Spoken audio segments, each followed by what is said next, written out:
Hello guys, welcome to Joita's blog with new recipe. তো শীতের মরশুমে এরকম ঘরে যদি বানানো লিট্টি চোখা হয় তাহলে কেমন হয় বলুন তো। আর আমি মনে করি লিট্টি চোখাটা সবারই বলতে গেলে প্রিয় জিনিস। তো চলুন দেখে ফেলি। প্রথমে আমাদের মেজারমেন্ট করে আমি 2 কাপ আটা নিয়ে নিয়েছি আমাদের ফ্যামিলি ওয়াইজ বুঝে। তারপর তার মধ্যে স্বাদ মতো 2 চামচ নুন, তার সাথে একটু তেল দিয়ে নিয়েছি 2 চামচ। তো অনেকে এটাতে ঘি ব্যবহার করে, আমি তেলটা দিয়েছি কারণ ঘিটা পরে ইউজ হবে। তেলটা দেওয়ার কারণে এটাই যাতে জিনিসটা মচমচা একটু খাস্তা হয়, নরম জিনিসটা না হয়। তো একটু আস্তে আস্তে জল দিয়ে একটা শক্ত ডো করে নিতে হবে। দেখতেই পাচ্ছেন এখানে ডো রেডি। তো আরেক দিকে আমি আলু সেদ্ধ হওয়ার জন্য দিয়ে দিয়েছি। এবার সেদ্ধ করে নেওয়ার পর আমি আরেক দিকে টমেটো আর বেগুন পোড়ানোর জন্য দিয়ে দিচ্ছি, যেটা কাঠের জাল। আর কাঠের জালের গন্ধ স্মেলটাই আলাদা হয়, সেটা সবাই জানে। তো এদিকে আমি লিট্টির পুরটা রেডি করে নিচ্ছি, যেটার জন্য আমাদের লাগছে ছাতু।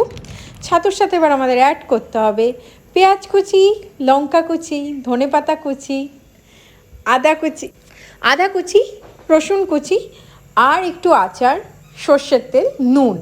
ব্যাস, এটাকেই ভালো মতন এবার মিক্স করতে হবে। কিন্তু হ্যাঁ, মাথায় রাখতে হবে জিনিসটাতে মানে জলটা বেশি দেবেন না কেউ, জিনিসটা একটু ঝুরঝুরে হবে। ঠিক আছে, ধনেপাতা কুচি দিয়ে দেবেন, একটু ঝুরঝুরে হবে। দেখতেই পাচ্ছেন আমার ছাতুর পুর রেডি। তো ঠিক এমনি ঝুরঝুরে হবে।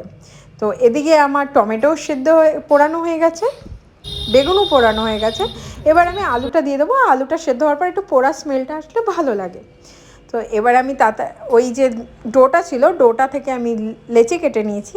লেচি কেটে ঠিক এমনি বাটির একটা শেপ করতে হবে, তার মধ্যে আমাকে ছাতুর পুরটা দিতে হবে, দিয়ে ভালো মতো ওটাকে একটু আটকে দিতে হবে, দিয়ে একটু সমপরিমাণ রাখতে হবে। মানে কোনো একদিক মোটা কোনো একদিন পাতলা থাকলে হবে না, তাহলে জিনিসটা কাঁচা থাকবে। তো দেখতে পাচ্ছেন আমার রেডি হয়ে গেছে। এদিকে আমি রেডি করি চোখা। চোখার জন্য আমার বেগুন পোড়ানো, টমেটো, আলু সব পোড়ানো হয়ে গেছে। এরপর এর মধ্যে পেঁয়াজ কুচি, লঙ্কা কুচি, রসুন কুচি, ধনে পাতা কুচি, সামান্য সর্ষের তেল, স্বাদ মতো নুন দিয়ে ভালো মতো মেখে সবার লাস্টে আমাকে অ্যাড করতে হবে লেবুর রস। লেবুর রস দিলে একটা টক ফ্লেভার হয়। তো আমার এদিকে চোখা রেডি। এবার আমি আসি গ্রিন চাটনির দিকে। তো গ্রিন চাটনির জন্য আমাদের লাগছে ধনে পাতা, সামান্য পুদিনা, আর তার সাথে রসুন, লঙ্কা। ব্যাস, এইটা দিয়ে এবার গ্রাইন্ড করতে হবে প্রথমে। ঠিক এই টাইমে আসলে নুন, লেবু আর নুনটা ব্যালেন্স করার জন্য সামান্য চিনি, মিষ্টি হবে না বাট সামান্য চিনি একটু ব্যবহার করতে হবে। দেখবেন এতে কালারটা না এই টাইমে গ্রিন থাকবে। নইলে আপনি প্রথমেই যদি নুন চিনিটা অ্যাড করে দেওয়া হয় পুদিনার জন্য, অনেক সময় কালারটা ব্ল্যাক হয়ে যায়। তো গ্রিন আছে।